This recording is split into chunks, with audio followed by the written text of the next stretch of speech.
আমি সম্মান করে বলতেছি আপনি বঙ্গবন্ধু বলতে পারেন, এটা বিজয়ের মাস এবং বিজয়ের মাসকে ধারণ করে বলতেছি আপনাকে যে আমারও ওই যে অনেকে বলে না দুঃসম্পর্কে না, নিজের দুই চাচা বাবা, দুই চাচা শহীদ হয়েছে, লাশ পায়নি, বাবা মুক্তিযোদ্ধা, সার্টিফিকেট নিয়নি, ফুপুরা বাসায় আমার বাড়িঘর সব জ্বালায় দেওয়া ছিল।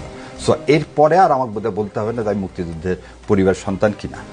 কিন্তু আমি বঙ্গবন্ধু বলতে নারাজ, কারণ উনি এই উপাধির যোগ্য না। কেন যোগ্য না একটা একটা করে বলে দিই। 73 সালে প্রথম ভোটের কারচুপি বাংলাদেশের ইতিহাসে শুরু করলো উনি। 73 সালে বিনা প্রতিদ্বন্দ্বিতায় শেখ সাহেবের বিরুদ্ধে যারা দাঁড়াবে তাদেরকে অস্ত্রের মুখে সরিয়ে দিয়ে উনি বিনা প্রতিদ্বন্দ্বিতায় জিতলেন, যেটা শেখ হাসিনা অ্যাডপ্ট করলেন। 74 সালে যখন দুর্ভিক্ষ, যখন আমার বোনেরা বাসন্তীরা জাল গায়ে দিয়ে থাকে, তখন তার ছেলের মাথায় সোনার মুকুট দিয়ে বিয়ে হচ্ছে।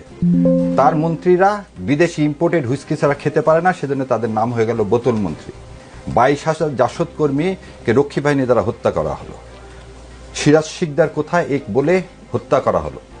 বাংলাদেশকে হত্যা করা হলো, আওয়ামী লীগকে হত্যা করা, আবার বলতেছে বাংলাদেশ এবং আওয়ামী লীগকে হত্যা করা হলো 75 সালে 24শে জানুয়ারি বাকশাল কায়েমের মাধ্যমে।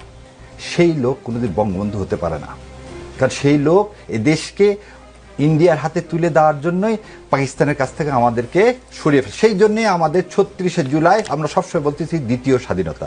সো স্বাধীনতার মাসে এই কথা বলতে পেরে আল্লাহর কাছে আমি শুকরিয়া আদায় করতেছি।